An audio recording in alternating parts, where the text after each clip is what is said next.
Film की शुरुआत में हम जॉन और उसके परिवार को देखते हैं जो किसी से डर के अपने घर के एक कोने में छिपे होते हैं। और फिर जॉन काफी हिम्मत करके उस शख्स से मुकाबला करने के लिए तैयार होता है और अपनी कुल्हाड़ी लेकर उसी तरफ बढ़ता है। अब इस काम में उसकी पत्नी भी उसके साथ आती है, जबकि जॉन अपने दोनों बेटों को घर के बेसमेंट में बने हुए एक खुफिया कमरे में जाने के लिए कहता है। और इधर वो शख्स दरवाजा तोड़ने की पूरी कोशिश कर रहा होता है, जहाँ उससे दरवाजा तो नहीं टूटता पर उसमें एक छेद जरूर हो जाता है, जिसके सहारे वो अपने बंदूक करने लगता है। जहाँ उसे जॉन और उसकी पत्नी की लाश मिलती है जो काफी बुरी हालत में थी।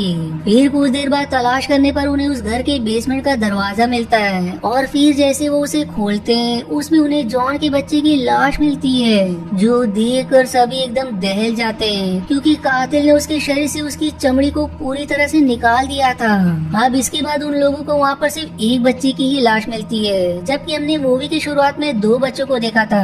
जिसके बाद फिर रूथ अपने साथियों के साथ वहीं ठहर जाता है। वहीं दूसरी तरफ हम एग्नेस को उसके घर के बाहर देखते हैं, जहां उसकी नजर वहीं पड़े हुए एक जानवर की लाश पर जाती है जो कोई और नहीं बल्कि उसका पालतू कुत्ता ही होता है। और उसकी लाश देखकर एग्नेस समझ जाती है कि बिली रात में उसके डॉग को लेकर बाहर गया था, इसलिए फिर वो बिली के ऊपर काफी गुस्सा करती है। और अब एग्नेस का गुस्सा देखकर बिली भी उसके ऊपर गुस्सा हो जाता है और इसी वजह से उन दोनों के बीच काफी लंबी बहस हो जाती है जो आगे जाके लड़ाई का रूप ले लेती है। जिसके बाद एग्नेस बिली के जख्मों पर अपने पैर से वार करके उसे जमीन पर गिराकर अपने मरे हुए डॉग को लेकर रोने लगती है। वहीं अगले सीन में हम आधी रात के समय बिली को वापस जाते हुए देखते हैं और इस बार भी वो एग्नेस की बंदूक लेकर उसे मारने की कोशिश करता है, लेकिन पिछली बार की तरह इस बार भी बंदूक खाली निकलती है।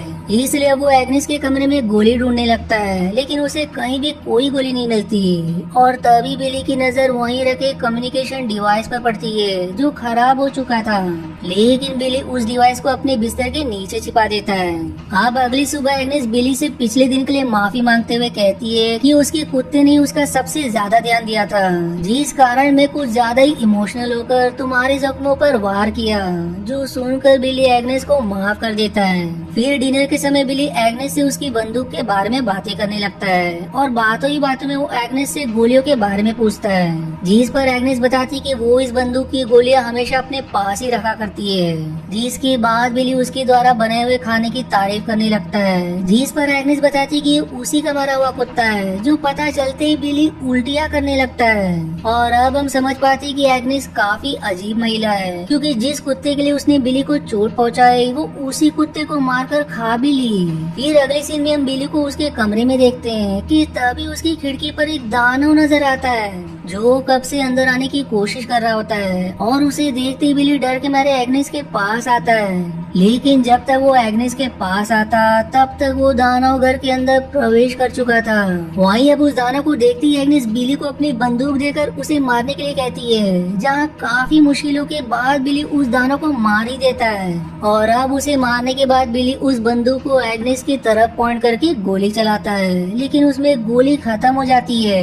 जिस बात का फायदा उठाते हुए एग्नेस बिली के ऊपर हमला करके उसी बंदूक से उसके सिर पर वार करती है, जिससे वो वहीं बेहोश हो जाता है। फिर कुछ देर बाद बिली को होश आने पर वो खुद को बंधा हुआ पाता है और तभी बिली एग्नेस से कहता है कि उसे उसके बारे में सब कुछ पता चल गया है। जिस पर फिर एग्नेस बताती कि मैं भी जान चुकी थी कि तुम्हें मेरे बारे में सब कुछ पता चल चुका है, इसलिए मैंने उस दानव को घर में आने दिया ताकि वो तुम्हें मार दे। जिसके बाद बिली एग्नेस से कहता है कि तुमने जॉन और उसके परिवार के साथ अच्छा नहीं किया। जो सुनकर एग्नेस रिवील करती कि मैं जिस शख्स से प्यार करती थी वो जॉन ही था, लेकिन मेरे प्रेग्नेंट होने पर जॉन ने मुझे छोड़ दिया और इसी बात का बदला लेने के लिए मैंने उसके परिवार को खत्म कर दिया। दरअसल अभी तक हमने जितने भी दानव देखे वो कोई दानव नहीं बल्कि इंसान ही थे, जिनकी स्किन को एग्नेस ने निकाल दिया होता है। और स्किन निकाले जाने के डर से वो इंसान पागल सा होकर बाकी लोगों पर हमला करने लगता है। जिसके बाद वो ये भी रिवील करती कि अभी तुमने जिसको मारा वो कोई और नहीं बल्कि पीट ही था। जो सुनकर बिली काफी दुखी हो जाता है, जबकि एग्नेस तभी उसके हाथों की 2 उंगलियां काट देती है और वही उंगली काटने के दर्द की वजह से बिली बेहोश हो जाता है। अब आगे बिली के होश में आने पर वो देखती है उसके हाथों में एक भी उंगलियां नहीं बची है, जिस कारण वो गुस्से में खुद को किसी तरह आजाद करके बिना उंगलियों के एग्नेस को मारने पड़ता है। जिस पर फिर एग्नेस अपने चाकू को निकाल लेती है, क्योंकि वो बिली की पूरी चमड़ी उसके शरीर से निकालने वाली थी। लेकिन इससे पहले बिली एग्नेस के सिर पर वार करके उसे बेहोश कर देता है, जिसके बाद वो अपने कमरे में जाकर उस डिवाइस को ऑन करके मदद मांगता है और फिर उसकी आवाज रूथ और उसकी टीम तक जा पहुंचती है। इसलिए वो सभी बिली को बचाने के लिए उसकी तरफ जाने लगते हैं। वहीं इधर बिली को कमरे से बाहर निकलने पर एग्नेस नहीं मिलती और ठीक उसी समय एग्नेस उसके ऊपर वार करके उस डिवाइस को भी नष्ट कर देती है।